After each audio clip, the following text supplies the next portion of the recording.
د سیمې هیواد او د نړۍ تازه خبرونه هر غړي د کندوز رادیو څخه مه هېروئ.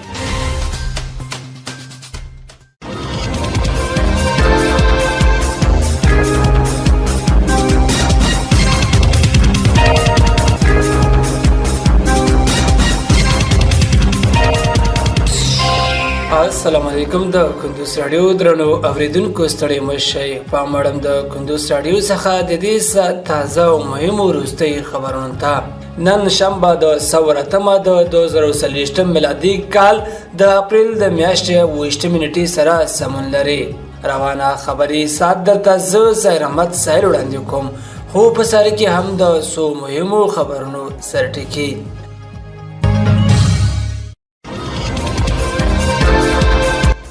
د افغانستان او ایران د سوداګریزو او بانکي همکارۍ پر پراختیا خبرې وشوې.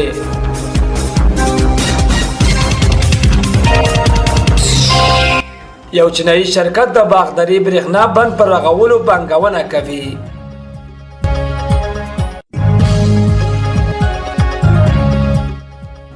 افغانستان عراق ته د 5-0 ګولونو په توپیر ماتې ورکړه.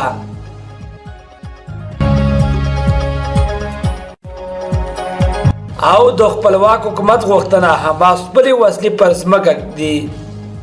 اوس هم بشپړ خبرونه.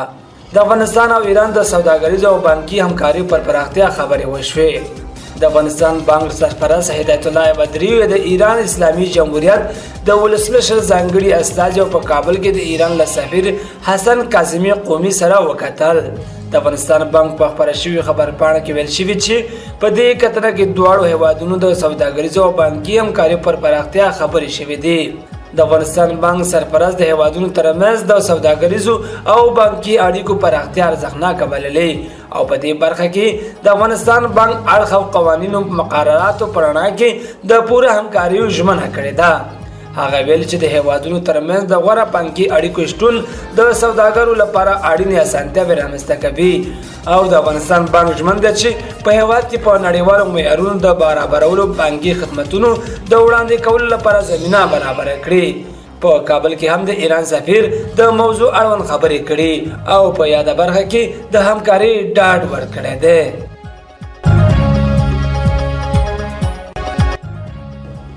یو چینایي شرکت د باغداري برېښنا بند پر رغولو پانګونه کوي. د اوبو او انرژي وزارت سرپرست ملا عبداللطیف منصور د یول ریور پاور چینا شرکت له رئیس سره په کتنه کې د باغداري برېښنا بند د جوړولو په اړه خبرې کړې دي.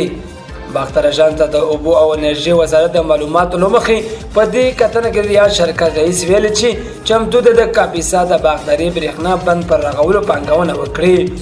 د اوبو انرژي وزارت سرپرست هم د یادې پروژې ارزښت په اشارې سره د پانګونې د لومړني چارو پر چټکتیا او د عملي چارو پر ژر پیل ټینګار کړی دی. هغه د غراض یاد شرکت رئیس ته د اوبو او انرژي وزارت له لوري همکارۍ ډاډ ورکړی دی.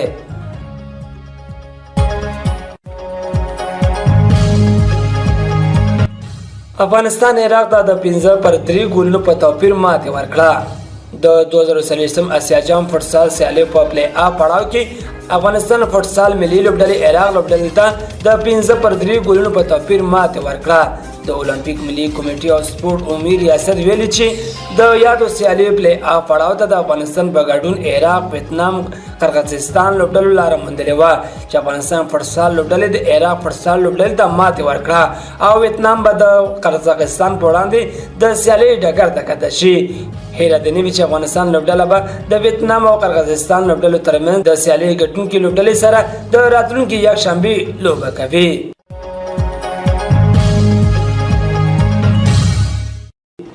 او د خپلواک حکومت غوښتنه د حماس خپلې وسلې پر ځمکه ږدي.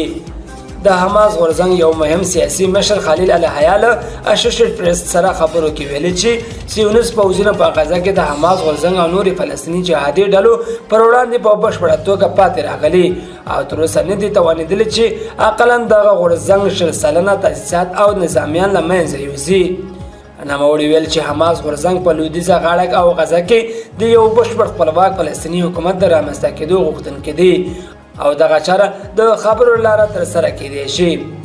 الحیا دغه راز ویلي چې دوی اتحاد له اسرائیلو سره یو 15 کلن اوربند ته غاړه ږدي او که 1948 کال څخه د مخې په څیر د پخواني پولو پر اساس خپلواک فلسطیني حکومت رامنځته شي نو دغه غورځنګ تیار دی چې خپلې وسلې پر ځمکه کېږدي. درنو اوریدونکو په خبري غړي کې راټول شوي مطالب همدومره ول. تر بیا ښه وخت لوی الحمل شه.